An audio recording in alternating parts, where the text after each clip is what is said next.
hauntedflower.com and hauntedflowerreviews.com, and right now I'm going to be reviewing Cars 2. Alright, Pixar, you've had a great run. No one would ever take any of that away from you. You've made talking fish amazing. You've made monsters under the bed. For some reason, we came along with you on a talking cars adventure, which, for me, was your weakest film to date. But I went along with it, and I still found some heart, mostly in the whole small-town humility storyline. You've had a talking robot that barely spoke in a future with blimp people, and it was wonderful. You had an old man and a Boy Scout have their house be taken away by balloons.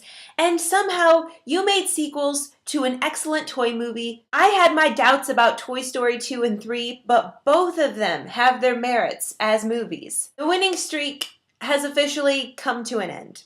I'll just quickly outline the main plot. Lightning McQueen is invited to a World Prix race against an Italian racer, and he gets to go race on all these big tracks in all these countries, but that's a very small part of the plot. The other part of the plot is there's a spy story with cars voiced by Michael Caine and Emily Mortimer, who are on a spy mission, and they recruit Mater by accident, mistaking him for an American spy. You're already at a disadvantage because it's like trying to run uphill when you do a sequel. You think you're going to capitalize on all this fan base that you have, but you have a good chance of screwing it up. The second problem is trying to do too much. There are two very distinct storylines in this movie. One is a World Prix, and the other is a spy movie. By blending them together, it takes away from both. Third, you have a character, Tow Mater, who was fun in limited doses in the first Cars movie. In Cars 2, the entire focus of the movie is Tow Mater. And I'm very sorry, but Larry the Cable Guy is just not that funny to carry the whole movie. It's actually kind of sad. It's just really annoying, and the only things that I liked about the first Cars movie, about being in the small town together, Lightning McQueen learning humility, those things are completely gone in this movie because it's all about taunting your opponents and winning races. Now, what does this movie do well? The animation is still amazing. The first scene of the movie takes place out to sea and the water looks so real. It's beautiful. And there's this crazy action sequence with the spy car voiced by Michael Caine. Really fantastic action sequence.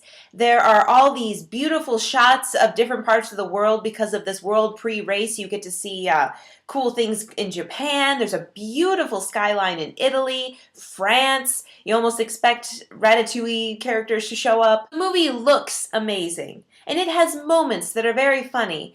But what Pixar usually does really well is make movies that can appeal to both adults and children. Everyone can watch them together and get different things out of it.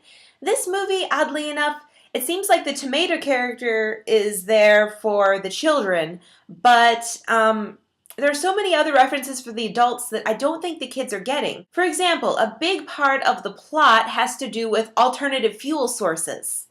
I don't think kids are really well versed in all of that and what it would mean for oil and biofuels to be feuding, and actually it really puts it out of proportion how close biofuels are to our future, which is pretty far away still. There are lots of over-the-head references in Japan that I don't think a lot of the average people would even get or understand why it's so funny, why all these things would be in Japan, and only people who are interested in the culture or anime would understand some of these references. Cars 2 was very disappointing for me because Pixar has set the bar so high for themselves in the past by turning out these excellent movies, and this one just does not even come close. This movie would have been better off titled Spy Cars or Mater's Strange Spy Adventure and going straight to DVD and Blu-ray, because it's just not up to par with the quality stories of the other Pixar films, unfortunately.